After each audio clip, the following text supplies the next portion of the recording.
We're back again. Robby and Blake, Fox Boom. 10 Talk Sports, the 6:30 edition, and this is an all ASU show. So if you're an Arizona Wildcat fan, get out of here. No, I'm just kidding. You can stay if you want. We're happy to have you. We're talking ASU football here for the next 13 minutes because the Sun Devils, they're back, Blake. They are. We don't have to speculate and prognosticate anymore. We could talk about football that we actually watched. It's happening in Tempe this week. It's going on. Thing.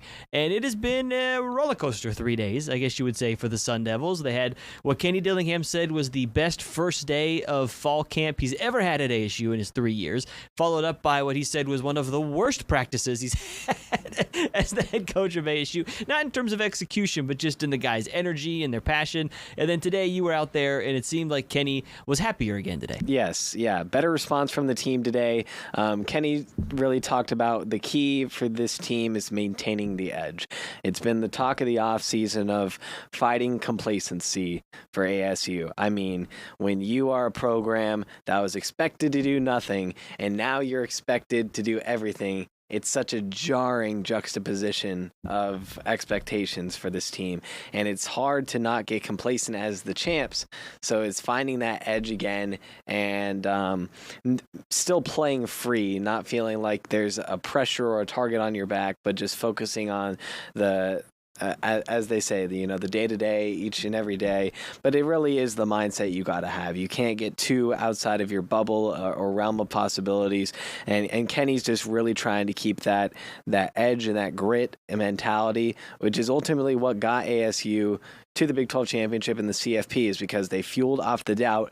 Now they're going to have to fuel off each other, their coaches, to get themselves back there. It's funny because we were talking about it in our 3:30 show that the expectations, it's just so funny how expectations change with this team because, as you said, last year nothing expected, and then they go on the run that they did. And now this year, talking to people around not necessarily within the program, but you hear fans and stuff talking, and it's like, oh, if they don't win the Big 12, that's a disappointing season if they don't win. It's like, guys, we were back-to-back 3-9 seasons here, and then they went like this, yeah. To have the expectation. And it's understandable when you look at the amount of starters coming back and all the momentum this program has, but it's just so funny that now, 1 year removed from being finished last. People don't like being patient. The Sun Devil fan base is like, it's Big 12 or bust now. It's truly how it is. I mean, me and Robby were talking earlier, right? It's like instant gratification. That means from social media to, what we're doing right now. It's like instant. Everyone trying to get the latest news, trying to get the latest on what's happening and what have you done for me lately. This is what the Sun Devils have done for you lately is win the Big 12. So to do it again is what is being expected now.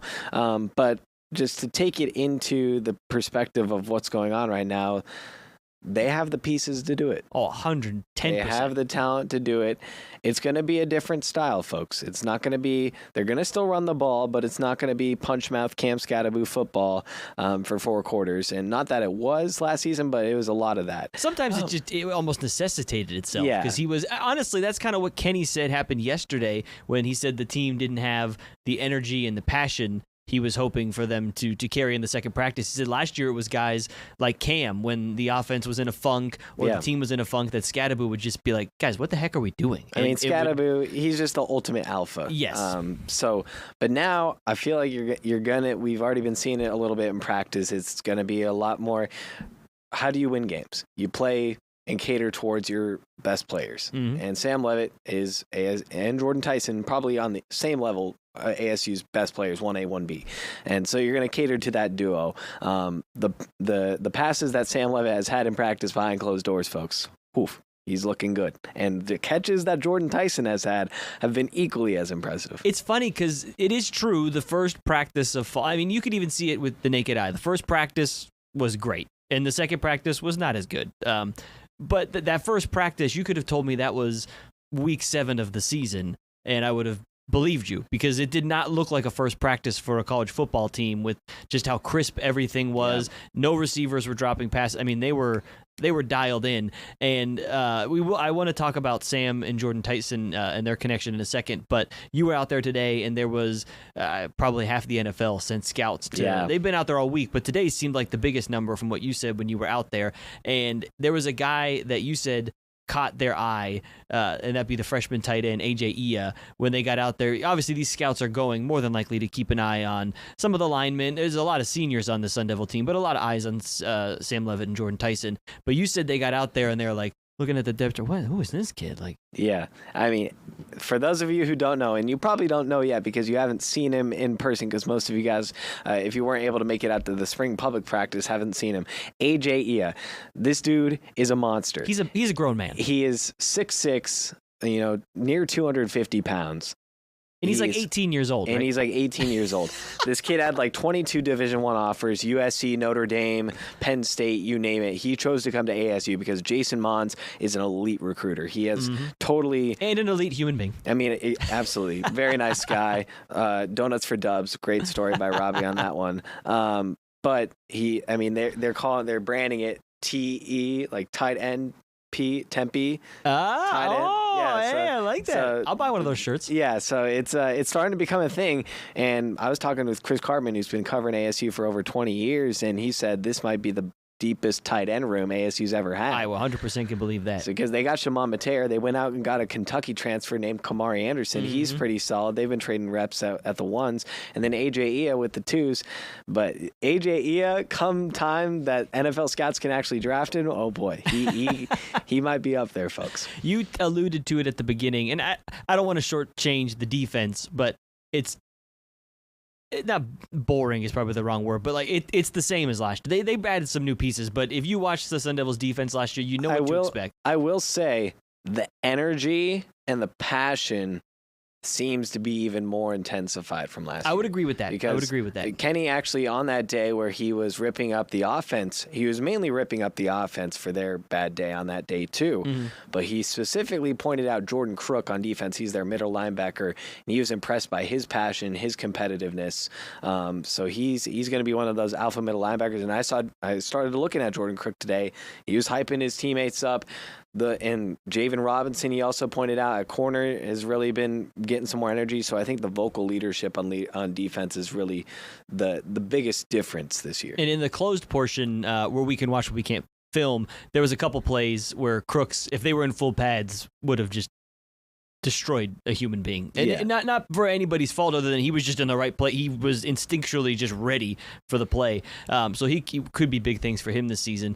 But to stick with the offense, though, quickly, the Sam and Jordan connection, I mean, we talked about it. It's been so hyped throughout the offseason, and justifiably so. But watching it in these first three practices, I mean, you look at these guys and you like they look like NFL players, and that's not to discredit their teammates. It's just when Jordan's running routes, they are it's so crisp. And Sam's ball, I mean, he's always thrown a beautiful ball, but something just looks different this year. It's a very talented team all across the board, but those two guys, even on a very talented team, you can look at them and just go, man, that guy's different. Yeah, they just got a little bit of different juice to them. And I mean, I was noticing the other day so ASU set up these new tents at practice. They're like the cooling tents to give guys breaks. So Sam Levitt, as many of you may know, has a competitive wire to him. And he really embraces this dog mentality. So for the first 2 days, he didn't even go in the tent.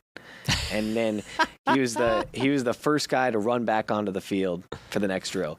So, and today he was, barking at guys, really getting that vocal leadership up. And that is ultimately, like Kenny was saying on day 2, it's what they need. They need that vocal leadership from Sam to lead this offense, just like Jordan Crook's doing on defense, because I feel like that's the biggest team. While the team may be as talented, if not even more talented than last season, the leadership pieces of a guy like Lee Fautanu, the center on offense, and Cam Scadaboo, those leadership qualities are hard to replace. That's very, very true. And that's what connects a team. That's what makes a championship team is the leadership in the locker room. That's what's going to separate. You can have all the talent in the world. We've seen SEC teams with a bunch of 5-stars go 7-5. Now it is the SEC, but look, it's leadership, it's characters. That's the Texas Tech situation right now. Is they bought an entire football team, which you could do nowadays. There's nothing wrong with what Texas Tech did, and there's a reason why some people are picking them to win the Big 12. They have a very talented roster, but can you get basically an entirely new football team you paid for in one quote-unquote offseason to gel and care about each other and have the leadership that was the X factor for ASU last year. We'll find out when they start playing for keeps here in a few weeks. That's Kenny's biggest thing. One more quick thing. No, go for it. Yeah, that's Kenny's thing too, is he talked about recruiting now and the changed landscape of that. It's about, what did he say, keeping players, right? Yes, retention is almost more important than recruiting now. Recruiting's still the lifeline of programs, as he would say,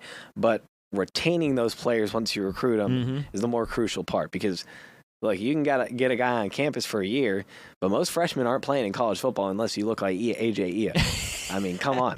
And those guys don't just grow on trees. No, but seriously. So, I mean, retaining the players, and that's what Kenny's done so well at. I mean, pretty much all the starters are returning from last season, and that's a special thing. That's why ASU's viewed by much of the country as one of the contenders for the CFP. So next week is Camp Tontozona week. Blake, you'll be up there Wednesday through Saturday, and I'll be up there on Wednesday to help with coverage. We're talking about guys that look different and have kind of stood out through the first couple days. We got about a minute left here. I just want to also highlight CJ Fight, the defensive tackle who made an impact last year. He played very well. He did make an impact last year. I shouldn't have said that with an upward inflection like it was a question. That's a statement. He made an impact last year. But he's another guy in the first couple days of camp to me that I looked at and said, oh, there's something different about him too. He got a little bigger, seemed a little quicker, and when he's hitting the pads and some of those just D-line drills, like, geez, what did that pad do to you, CJ? Yeah. Something we also found out for the offensive line of things is that they've started this cardio club for the offensive line. And so several of ASU's offensive linemen, including Ben Coleman, have lost like 20 pounds. And, you know, offensive line, you think losing weight is like not a good thing, but like it makes them be more agile and quick. So it is keeping them in shape. And another guy, if we're pointing out players, Jaron Hamilton, new wide receiver transfer from Alabama, looking really smooth. Kenny Dillingham is like, look, this guy has talent, but he's going to have to prove himself to earn that starting job. So him, Fresno State transfer, Jalen Moss, those guys are going to be smooth in the slot. So a lot of guys to be looking out for, and we're going to be covering them the whole way. No shortage of talent. Marcus Arroyo, the offensive coordinator, said that with Jaron Hamilton, it's just not overloading him right now because he has all the tools to be an unbelievable impact player, but it's just getting him totally comfortable in the offense, and then you sprinkle a little more of the playbook and get him a little bit more versatile in what he's going to be able to do. But I would imagine by week 2, 3, 4,